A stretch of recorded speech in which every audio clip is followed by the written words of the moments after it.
Chapter 1. A surprising proposal. Evelyn babe, please, leave your work for later and join me for a stroll, Tristan persistently said to me with his sweet endearment every time he needed something. I paused in what I was doing and looked at Tristan. Tristan Donovan is the only person I can truly call a genuine friend. We were classmates in college, and he was one of my suitors that I rejected. Eventually, we decided to remain friends, odd it may be, but now we became best of friends. Especially that our life and current struggles has a lot of similarities. Don't you have work? Your dad might scold you, I reminded him.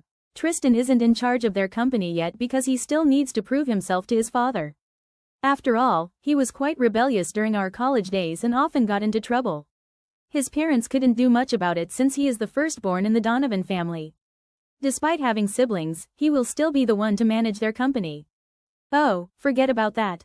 Daddy will give me the company anyway. I'll take work seriously once I'm in charge. But for now, I need to enjoy life without worries. So please, babe, accompany me, Tristan said, pouting. I chuckled at his expression. I took off my glasses and smiled at him. I didn't have much to do at the company today, so I think taking a short break wasn't a bad idea. Fine, but we have to go home right away, okay? I might get scolded by Daddy, I said. Tristan approached me and hugged me tightly. And that's what I really liked about you. I promise we won't be late going home, Princess Eve, he said with a grin and kissed my cheek. Before Tristan and I left, I changed into more comfortable clothing. I couldn't stroll around with Tristan in my pencil skirt and stiletto, that would be tiresome. Let's go, babe, he cheerfully exclaimed, approaching me. I smiled at Tristan, held onto his arm, and together, we left my office. I also instructed my secretary not to take any calls, as I had an important matter to attend to. I planned to go straight home after our outing, wherever Tristan decided to take me for a stroll. I rode in his car because he didn't want us to convoy. He took me to an Italian restaurant where we indulged in a satisfying meal.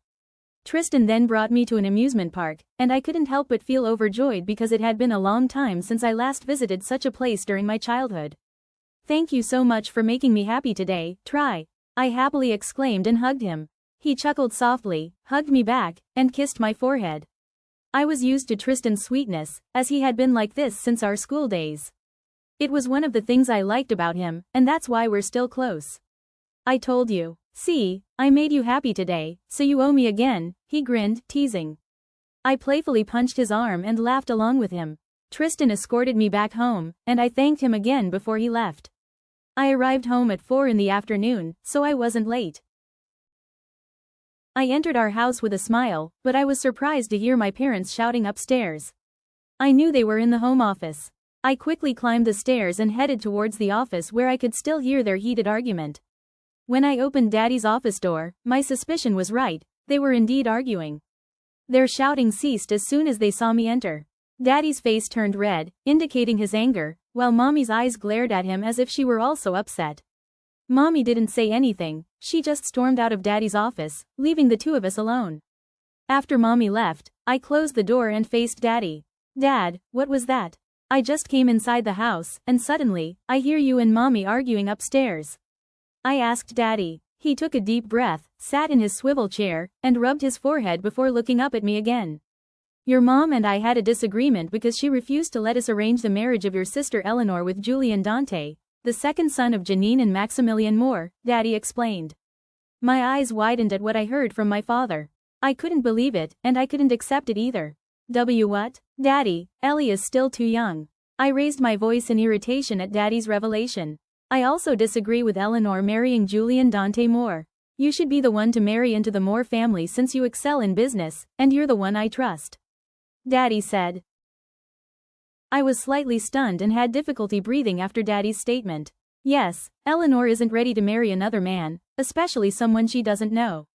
But more importantly, I'm not ready for an arranged marriage, and I don't want a fixed marriage. I want to marry a man I love, someone with whom we share mutual affection, not just for business and power. On the other hand, what can I do? I can't say no to my dad. I'm scared of him, and I also respect him. Throughout my life, I've followed my father's wishes.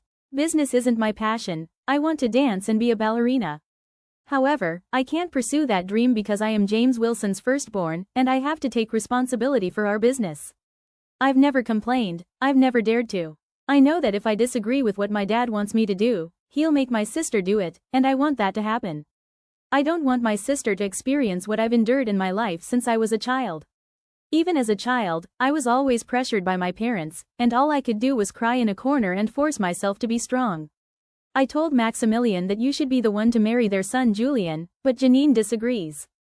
She wants Eleanor to marry her son. What does she see in that child? She hasn't done anything right in our family, she's always rebellious and a headache. Daddy angrily said. Daddy, I exclaimed. I can't bear to hear him talk about my sister like that. I looked at him sadly, meeting his eyes while he maintained a cold expression, gazing back at me. Ellie is still young, and she's not a troublemaker. She's an achiever, a good daughter of yours, and a good sister to me. But, Dad, it's still not right to marry her off at this age. She's too young, I told him. Daddy became stubborn, he didn't listen to me. He dismissed me from his office, and all I could do was leave while feeling defeated. Why is our life turning out like this? Why can't we choose what we want in our lives? Why do they need to control us? We have our own lives, and we should be the ones making decisions. Why is it so hard to be part of the Wilson family, and this is how it always is? No love, just pure business.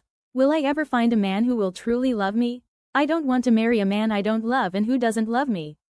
I don't want to suffer like my parents in their relationship. I can't bear to make my life more miserable in that way. Check out the comment section for free chapters of Betrothed to the Wicked Tycoon. To celebrate my shop launch, I'm offering 30% off of Betrothed to the Wicked Tycoon. Just use the code LOVELAC3 upon checkout. LOVELAC3. The discount is until June 25, 2025 only, so grab your copy now. Thanks for watching.